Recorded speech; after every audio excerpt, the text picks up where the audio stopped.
And meanwhile, Senator Bernie Sanders cut his holiday short to get back on the road campaigning in Reno, Nevada. And during an appearance on the Sunday shows, he suggested the undercurrents driving the success of Donald Trump's campaign are, believe it or not, the same ones that he is tapping into. Many of Trump's supporters are working class people, and they are angry. And they're angry because they're working longer hours for lower wages. They're angry because their jobs have left this country and gone to China or other low-wage countries. They're angry because they can't afford to send their kids to college, or they can't retire with dignity. And I think what Trump has done successfully, I would say, is take that anger, take that anxiety about terrorism, and say to a lot of people in this country, look, the reason for our problems is because of Mexicans. Or he says about the Muslims, you know, they're all terrorists, and we got to keep them out of this country. That's what we have to deal with to make America great. Meanwhile, interestingly enough, John, this is a guy who does not want to raise the minimum wage. In fact, he has said that he thinks wages in America are too high.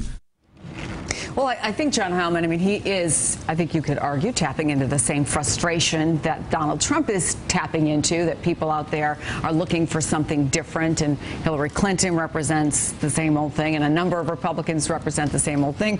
Whether he's going to steal away Trump voters, whether Trump voters are actually even voters, is another question. I think there's so much interesting that's going on in that Bernie Sanders bite over the weekend. I think it's a really fascinating thing he's trying to do.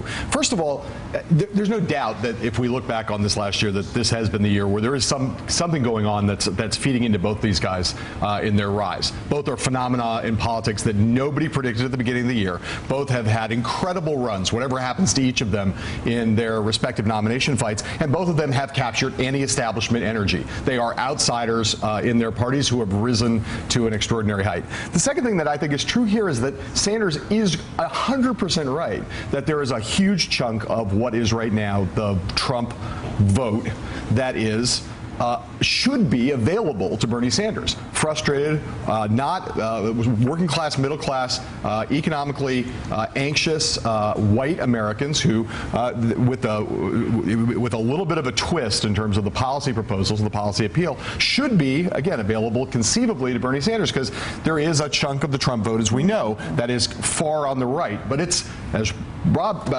Costa knows very well, this is a very ideologically diverse set of voters who support Trump. They are not easily categorized as all being on the far right. So talk a little bit about that, Bob, whether you think in some world, especially in a place like New Hampshire, say, where there are independent, white, working class, middle class voters who are attracted to Trump, is there a world in which those voters could be available to Bernie Sanders if, say, Trump were to collapse, or if the dynamics of the race shifted in some way?